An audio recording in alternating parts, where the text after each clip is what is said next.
Okay, so this is take two of this video because the first one I forgot to plug in the adapter for my microphone. So we're gonna do this video all the way over.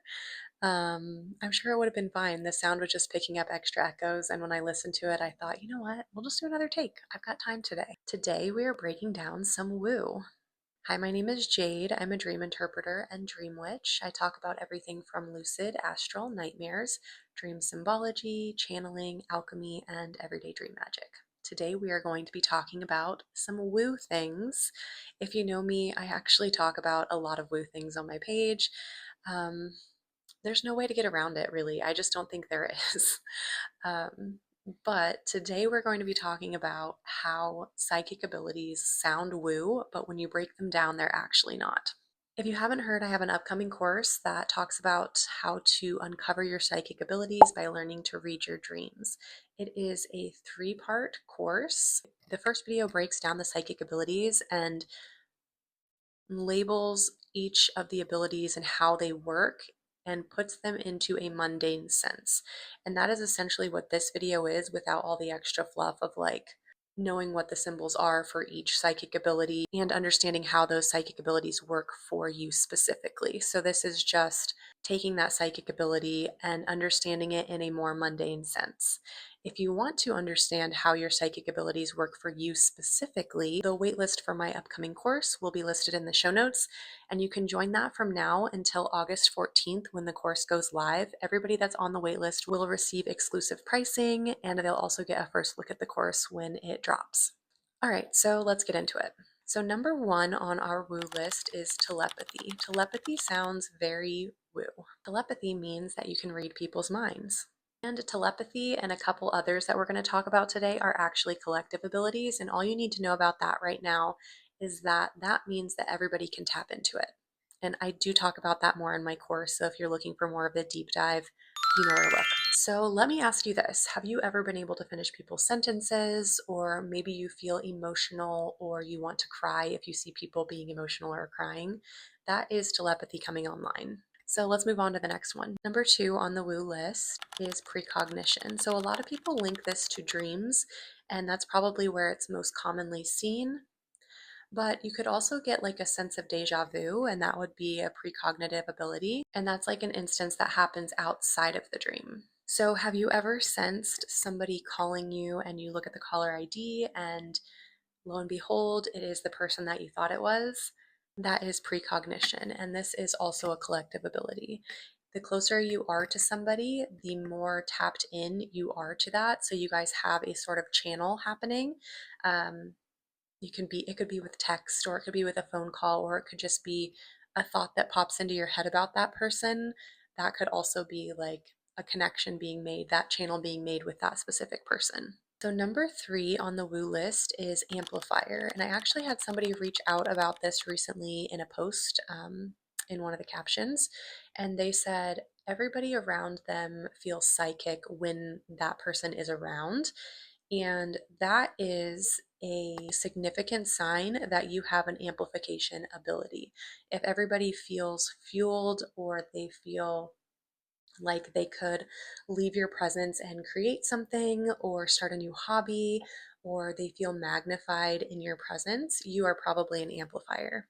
So the thing with amplifiers is they can get very burnt out. So it's good to also have like crystals that you work with. That way you can bring the crystals when you are hanging out with people, and instead of them kind of, I wouldn't say like siphoning, but instead of them using like your ability, they use the crystals, which is connected to you. So it's not direct access. So you could just use a crystal, setting your intention, saying that this acts as an amplifier for your amplifying ability.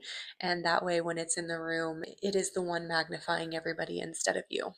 With an amplifier ability, you also need to make sure to keep your protections up. The crystal is good, but I would just make sure, like before and after you hang out with people, you could do a visualization exercise of like just visualizing yourself being cleansed. You could also step out into the sun before and after, or use smoke cleansing. Any type of cleansing that you already do, I would just do that before and after you hang out with people. Okay, let's go to the next one. Amplifying is also a collective ability. I forgot to add that. Okay, so number 4 on the woo list is actually crystal healing. And I feel like this takes the cake for the wooist one on this list. But with crystal healing, you have to think of it in terms of energy, right? Energy can never be destroyed, it can only be transmuted. Most things can hold or do hold energy, but crystals were formed over decades, like hundreds of years even. I mean, I don't even know how long it takes. How long does it take to make a crystal like this? I feel like 100 years, maybe less. I don't know. I should probably look that up. But my point is that energy is retained in that crystal because it's formed for so long. It's seen a lot. So you can use those, and specific crystals have to form under specific conditions. So those specific conditions match a type of energy. And these crystal healers can tap into that energy to heal other people. And people with a crystal healing ability, it will come very natural to them to know what crystals to use for who and for what. But again, not everybody has the ability to heal other people with crystals, but everybody can use crystals. Okay, then the last woo one we're going to talk about is creative writing. It doesn't sound super woo, but it actually is a psychic ability. So, creative writing is when folks are tapped into a sort of unlimited source, and essentially it feels like they could write forever and ever and ever and never stop. Words would flow pretty easily for them. However, if you are on the beginning of your healing journey or you are just discovering that you have psychic abilities and this is one of them, it could feel like sudden spurts of like feeling like you want to write something. Maybe that's like a book or write a new poem or work on a creative writing project. Um, so it could come in sort of phases or chunks versus if you are fully tapped into it, you would probably be somebody who already has a book or is working on a book or likes working on creative writing projects. And this is not a collective ability, but I don't want you guys to get confused. If writing is something that you're passionate about and you don't necessarily have the gift for it, that doesn't mean you shouldn't go after your writing pursuits. It just means that that is not your psychic ability. You can have hobbies outside of your psychic abilities, I promise. So that's it. Those are the 5 woo psychic abilities, and we just broke them down into something a little more mundane. I hope that was helpful, and I hope you see that it's not as woo as you think or as other people think. I don't know, if you're watching this video, you might not think it's woo at all. If you have any questions, please leave those in the comments. And if you are interested in learning more about your psychic abilities, you can join the waitlist for my upcoming course in the show notes description. All right, have a great rest of your day. I'll catch you later. Bye.